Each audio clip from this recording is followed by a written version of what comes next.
Okay, magandang tanghali po sa inyong lahat. Salamat sa pagkakataon na binigay niyo po sa akin para tayo po ay magbigay pansin sa salita ng Diyos ngayong tanghali at or hapon at magpaliklob sa Panginoon sa pamamagitan ng pananalangin at pakikinig sa salita ng Diyos. At nagdala rin ako ng visual aid para matulungan ako sa pangangaral ng salita ng Diyos. May mga picture dito na makakatulong sa pag-aaral natin ng salita ng Diyos. Okay? So, magsimula tayo sa pananalangin, tapos magbabasa ako ng Bible, magbigay ng konting saysay sa scriptures o sa banal na kasulatan. Pagkatapos, i-apply natin sa buhay natin ang salita ng Diyos. At kung sa ganon, tayo ay makapagbigay ng pagpupuri at kaluwalhatian sa Panginoon sa araw na ito. Alright? So, yuko tayo, pikit ang mata, mag-pray muna. Dakilang Diyos, salamat Lord sa pagkakataon na binigay niyo po sa akin, Lord, na kami po ay makapag-aral ng salita ng Diyos. Lord, i-bless niyo po kami alang-alang kay Jesucristo at ang iyong mga salita ay gamitin ng banal na Espiritu Santo sa puso ng bawat isa, Lord, upang kami po ay matutunan, makarinig ng salita ng Diyos, matutunan namin ang katotohanan na dapat naming maalala, maisaalaala, Lord, at isabuhay sa aming buhay. Lord, kayo po ang magbigay ng basbas at blessing sa inyong mga salita. I-bless niyo po kami alang-alang kay Jesus. Ito pong aming dalangin. Amen and amen. So, sa Genesis chapter 3, ang pagbabasa natin ng salita ng Diyos ay matatagpuan natin sa verse number 16. Ang sabi ng Bible, sinabi niya sa babae, pararamihin ko ang paghihirap mo sa iyong paglilihi. Manganganak kang may paghihirap, ngunit ang iyong pagnanais ay para sa iyong asawa at siya ay mamumuno sa iyo. At kay Adan ang kanyang sinabi, sapagkat nakinig ka sa tinig ng iyong asawa at kumain ka ng bunga ng punong kahoy na aking iniutos sa iyo, na huwag kang kakain na yon, sumpain ang lupa dahil sa iyo. Kakain ka mula sa kanya sa pamamagitan ng iyong mabigat na paggawa sa lahat ng mga araw ng iyong buhay. Mga tinik at dawag ang sisibol doon para sa iyo. At kakain ka ng tanim sa parang, sa pawis ng iyong mukha ay kakain ka ng tinapay hanggang ikaw ay bumalik sa lupa. Sapagkat dyan ka kinuha, ikaw ay alabok at sa alabok ka babalik. So itong binasa natin ay yung kung saan ang Panginoong Diyos ay nagbigay ng sumpa sa kay Adan at kay Eva dahil sa paglabag nila sa salita ng Diyos. So tanda natin ang kasalanan, simpleng definition ng kasalanan ay ang paglabag sa kautusan ng Diyos. So merong mga bagay na pinagbawalan sa atin ng Diyos at yun ang ginagawa natin. Meron din mga bagay na sinabi ng Diyos huwag gawin o dapat natin gawin pero ayaw natin gawin. Yun din ay paglabag din sa salita ng Diyos. So whether meron tayong ginagawang mali or meron tayong mga tama na hindi ginagawa, labag pa rin yan sa salita ng Diyos. So, ang pinapatunayan ng salita ng Diyos na tayong lahat, ako nangangaral, kayo na nandyan, tayong lahat ay makasalanan. Likas sa sarili natin na tayo ay makasalanan, salungat sa Diyos, hindi sumusunod sa Kanya ng 100%. So, ang sa Bible, kapag hindi ka sumunod sa Panginoon ng kahit nakatiting na bagay lang, baliin mo ang salita ng Diyos, wasak pa rin ang salita ng Diyos. At pinapatunayan ito na tayo ay isang makasalanang tao. So, dahil sa sinabi ng Diyos kay Adan, huwag mong kainin, itong prutas na ito na ininagay ng Diyos sa gitna ng hardin, yan ay kinain ni Adan. So naalala ninyo, si Eva ay tinukso ng ahas. Naalala ba ninyo ito sa Genesis chapter 3? So nagsalita ang ahas, totoo ba na sinabi ng Diyos na Totoo ba ang salita ng Diyos na kapag kinain mo yan, mamamatay ka? Sabi ni Eva, baka mamatay. Pero sabi ng ahas, hindi ka mamamatay. So sinalungatan talaga ng ahas ang salita ng Diyos. Pero sinuway naman ni Eva ang salita ng Diyos. Pero hindi dahilan ang pagsuway ni Eva na bumagsak ang sangkatauhan. Bumagsak ang sangkatauhan noong sumaway ang asawa ni Eva. Sino yon? Si Adan. Yes.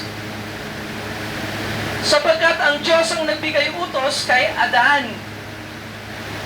Ang salita ng Diyos ay sa Genesis chapter 2, ang kausap ng Panginoong Diyos ay si Adan. Kaya Adan, huwag mong kainin ito. Sa araw na kainin mo yan, kayo ay mamamatay. O ikaw ay mamamatay. So, tandaan natin ito. Huwag nating sisiyan masyado sila Adan at si Eva. Kasi, kung sisihin natin sila ang ating unang magulang, sila ang ating mga ninuno, sila nanggaling lahat tayo kay Adan at kay Eva. Sila kumbaga ang unang magulang natin. At sino naman sa atin ang hindi naman pasaway sa Diyos, di ba? Lahat naman tayo nagkakamali. Lahat naman tayo, paminsan, ginagawa natin yung nais natin instead na yung nais ng Panginoon. At masasabi natin lahat tayo ay katulad lang tayo nila Adan at ni Eva. Amen? Paminsan pasaway. Matigas ang ulo sa Panginoon. So dahil kinain ni Adan ang prutas na pinagbawalan ng Diyos, sinumpahan ng Diyos ang tatlong mga aktor na ito.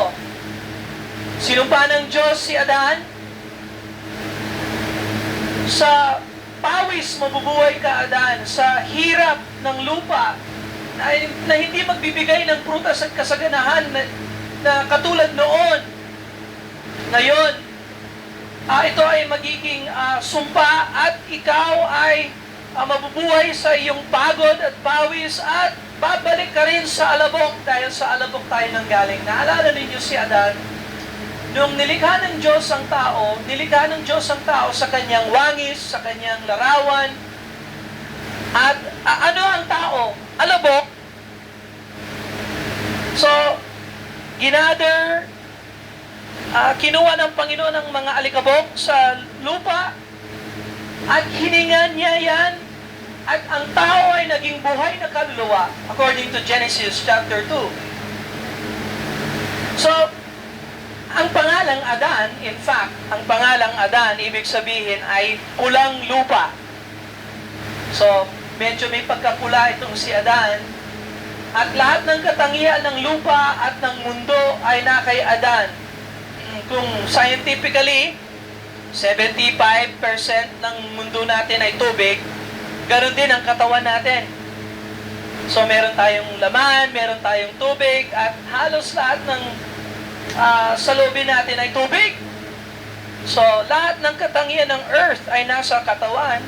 Ganon din si Adam at ang kanyang asawa, si Eva naman, hindi naman sa awa ng Diyos, hindi naman galing sa alikabok yung babae, galing siya sa tadyang ni Adam upang alagaan ni Adam at mahalin ni Adam at hindi tapakan ni Adam.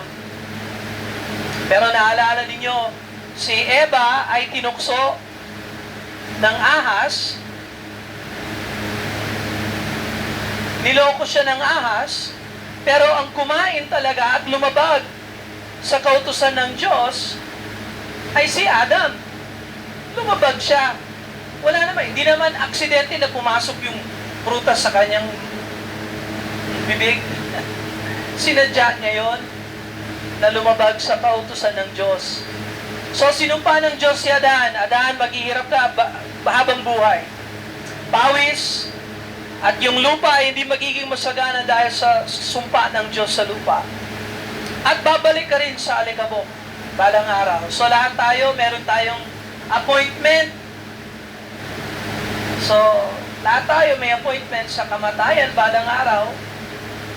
At dapat paghandaan natin yan bilang pasasalamat at pagpupuri sa Diyos na nagpahiram sa atin ng ating buhay. So, pinaghahandaan dapat yun. Sa babae naman, sinumpa ng Diyos ang babae, gaya ng binasa ko kanina, sabi ng Panginoon, maghihirap ka sa iyong paglilihi, sa iyong pagbibigay buhay, ito ay magiging hirap sa iyo. At sinabi ng Diyos, ang pagnanais mo ay magiging sa iyong asawa. At ang asawa ang mamumuno sa iyo. So, ibig sabihin sa tahanan, hindi naman mahirap intindihin ito, nais ng asawang babae na siya ang maging ulo ng tahanan. So, sa Bible, sino ang ulo ng tahanan? Yung asawang lalaki o asawang babae? Asawang lalaki. Pero ang nais ng babae, siya ang mamuno.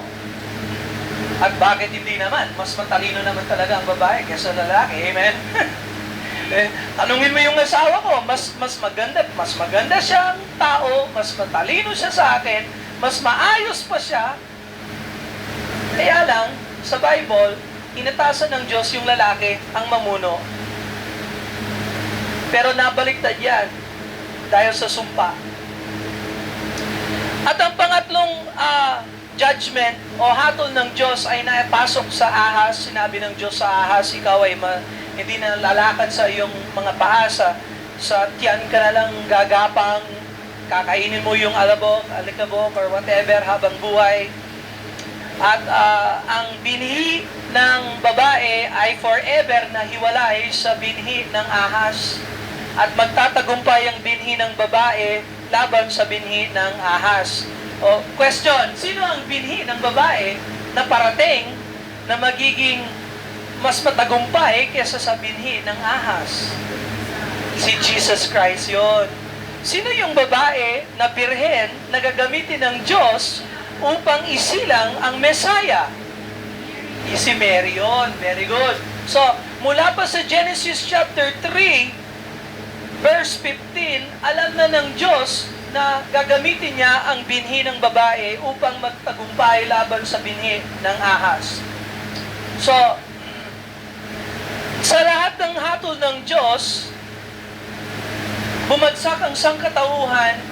Hanggang ngayon, ang sangkatauhan ay lugmok sa kasalanan.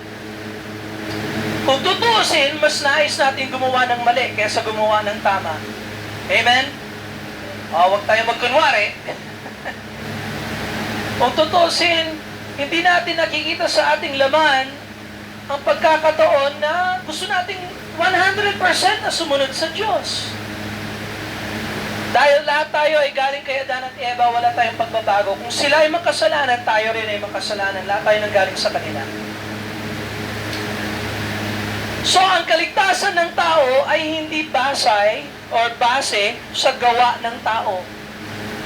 Ang Diyos ay mapagmahal at mahabagin at gumawa siya ng paraan upang matakpan ang kahihiyan at ang kasalanan at ang kahubaran nila Adan at ni Eva. So sa araw na yon, pinaslang ng Diyos ang isang tupa upang makuha ang balat ng tupa na yan at ito ay magbalot sa kahihiyan nila Adan at ni Eva kung tanggapin nila ito. At ang tupa na yan ay pinakaunang kamatayan sa hardin. So imagine natin, no? Yung mundo natin ngayon, punong-puno ng kamatayan, punong-puno ng patayan, and so on and so forth. Pero nakakaalarma siguro sa isip ni Adan at ni Eva, nung lumang kapanahunan pa, nung unang pagpasok ng kamatayan sa hardin, at ito ay sa hayop, sa isang kordero or isang tupa, na pinatay ng Diyos kapalit sa kay Adan at ni Eva. Sino dapat ang napatay? Sino dapat ang nakatikim ng hatol ng Diyos? Si Adan at si Eva, kasi silang nagkasala, silang bumagsak. Hindi yung inosenteng tupa. Pero kinakailangan na may sacrifice ang tupa upang yung balat ng tupa ay maging takip kay nila Adan at ni Eva. Malinaw ba tayo? At ang tupa na yan ay magiging larawan na balang araw, ang Diyos ay magkakatawang tao sa pamamagitan ng Birheng Maria At siya ay mamamatay sa isang krus upang maging kapalit sa lahat ng makasalanang tao at upang mabalot tayo sa kabanalan ng Diyos. Kukunin niya ang ating mga kasalanan at ipagpapalit niya yung ating mga kasalanan sa kanyang kaluwalhatian at sa kanyang kabanalan. Sa lahat ng sa kanya'y sumasampalataya, nagsisisi at tunay na sumasampalataya kay Kristo. Malinaw ba tayo? Bukod kay Kristo, wala pwedeng magbigay sa atin ng kabanalan. Bukod kay Kristo, walang pwedeng magbigay sa atin ng kaligtasan. Hindi tayo tinatakpan ng sarili nating mabubuting gawa. Relihiyon, tubig ng bautismo, sakramento, or whatever, mga yan ay simbolo, pero hindi yan ang katotohanan. Ang katotohanan ay lahat tayo ay magkasalanang tao at lahat tayo ay nangangailangan ng Panginoong Jesucristo. So si Jesucristo ay Diyos na nagkatawang tao, namatay, nilibing, at muling nabuhay ayon sa banal na kasulatan. At lahat ng sa Kanya ay tumitingin nang may pananampalataya sa puso at pagsisisi ng kasalanan. Ang tao na yan ay tinatakpan ng Panginoong Jesucristo ng Kanyang kaluwalhatian at kabanalan. So katanggap-tanggap lang si Adan at si Eva sa pamamagitan ng dugo at gawa ng kamatayan ng tupa. Ganon din lahat tayong mga tao ay maging katanggap-tanggap sa Diyos Ama, alang-alang sa kamatayan, sa dugo at alay ng Panginoong Jesucristo, kung ikaw ay magsisi at sumampalataya sa Kanya. Well, hindi na bumalik sa hardin sila Adan at si Eva, pinalayas sila ng Diyos, at magmula noon hanggang ngayon, ang tao ay never nang nakikiisa sa Diyos, unfortunately, unless tayo ay magrepent at sumampalataya sa Panginoon. So, yan ang lesson ng Genesis chapter 3. Now, hindi ko tinapos ang Genesis 3, tatapusin ko ngayon. Ang sabi ng Bible, tinawag ng lalaki ang kanyang asawa, Eva, sapagkat siya ang naging ina ng lahat ng mga nabubuhay. So dito natin makikita yung pananampalataya ni Adan na ipinangalan niya yung kanyang asawa Eva kasi ang ibig sabihin ng Eva ay nanay ng mga nabubuhay. So ibig sabihin, kahit na hinatulan sila ng Diyos at pinalayas sila ng Diyos, merong pa rin pananampalataya si Adan sa kabutihan at pagmamahal ng Diyos. At sa hinaharap niya na kamatayan, sabi niya, ang asawa ko ay hindi ko ipapangalang kamatayan, kundi ipapangalanan ko siyang Eva, nanay ng mga nabubuhay. At lahat ng sumasampalataya sa Diyos, sa Panginoong Jesucristo, ay may pag-asa at may buhay na walang hanggan. At ginawa ng Panginoong Diyos si Adan at ang kanyang asawa ng mga kasuotang balat at sila ay dinamitan. So, natakpan ng Diyos ang kanilang kahihiyan, natakpan ng Diyos ang kanilang kahubaran, natakpan ng Diyos ang kanilang kasalanan nung tinanggap nila ang balot o damit na inayos ng Diyos para sa kanila. So ganito ang Ebanghelyo, tayo ay makasalanan, tayo ay hubad sa harapan ng Diyos, makasalanang tao, walang pag-asa. Ngunit ang Diyos ay kumilos at gumawa ng paraan upang tayo ay mabigyan ng damit ng kabanalan at kaluwalhatian. Noong isinugo niya ang kanyang anak at siya ay namatay sa krus bilang kapalit sa atin at tubos sa ating kasalanan, at kung tayo ay tunay na magsisi ng kasalanan at lumapit sa Panginoon at magtiwala sa Kanya at tumawag sa Kanyang pangalan, ang pangako ng salita ng Diyos ay tayo ay babalutin ng Diyos ng buhay na walang hanggan. Tayo dapat ang hinatol sa krus, pero ang hinatol ng Diyos ay ang Kanyang anak na isinugo upang maging ating tubos at tagapagpalit. Kaibigan, ngayon tinatawag tayo ng Panginoon na magsisi ng kasalanan at tunay na sumampalataya sa Panginoong Jesucristo Nawa sa araw nito, maalala natin ang mga salita ng Diyos na nais tayong iligtas ng Panginoon, pero nasa atin ang pagsisisi. Amen? Nasa atin ang muling pagbabalik loob sa Panginoon. Nawa magawa natin ito ngayong araw na ito. Kung hindi ka pa tumawag sa pangalan ng Panginoon na sumampalataya sa Kanya, ngayon pwede mong sabihin, Lord, sa aking puso, nagsisisi ako ng aking mga kasalanan. At tinatanggap ko si Jesus Christ bilang aking tubos, bilang aking kapalit, bilang aking tagapagligtas. At ang pananampalataya ko ay hindi sa tao, ay hindi sa relihiyon, kundi kay Jesucristo bilang aking tagapagligtas. Kung kaya mong gawin yon, kaya kang bigyan ng kapatawaran ng Diyos. Amen? Pag-asa at buhay na walang hanggan. Salamat sa pakikinig ninyo sa salita ng Diyos. Meron ako mga babasahin na iiwan ko po ito sa inyo. Yung mga babasahin na ito, pag nabasa ninyo ito, pakipasa na lang sa iba para sila rin makabasa ng mga salita ng Diyos na mas dagdag pa sa narinig natin ngayon. So salamat po sa time ninyo. Mag-pray tayo tapos sarado natin ang oras na ito. Let's pray. Dakilang Diyos, salamat Lord sa blessing ng iyong mga salita. Salamat Lord sa tulong na binibigay niyo po sa amin. Lord, i-bless po ninyo ang bawat isa na nandito, Lord. Bigyan niyo po sila ng panustos para sa kanilang mga pangangailangan. Hilom sa mga katawan, Lord, na nangangailangan ng hilom. At Panginoon, ganun din, Lord, ingatan po ninyo ang aming mga mahal sa buhay. Mga anak, Lord, mga mahal sa buhay, Panginoon, bigyan niyo po ng pagkakataon na maituwid ang mali upang makalaya ng maayos, Panginoon, at mabigyan ng panustos at patulong galing sa inyo, Lord. Hindi po kami karapat-dapat na i-bless, pero dahil kay Jesucristo, humihingi po kami ng blessing sa inyo. Kayo na po ang mag-ingat sa amin. Tulungan niyo po kami na maging matuwid sa inyong harapan. Bless niyo po ang inyong salita sa aming puso. Ito po ang aming dalangin sa ngalan ni Jesucristo. Amen and amen. Salamat po sa pakikinig ninyo sa salita ng Diyos.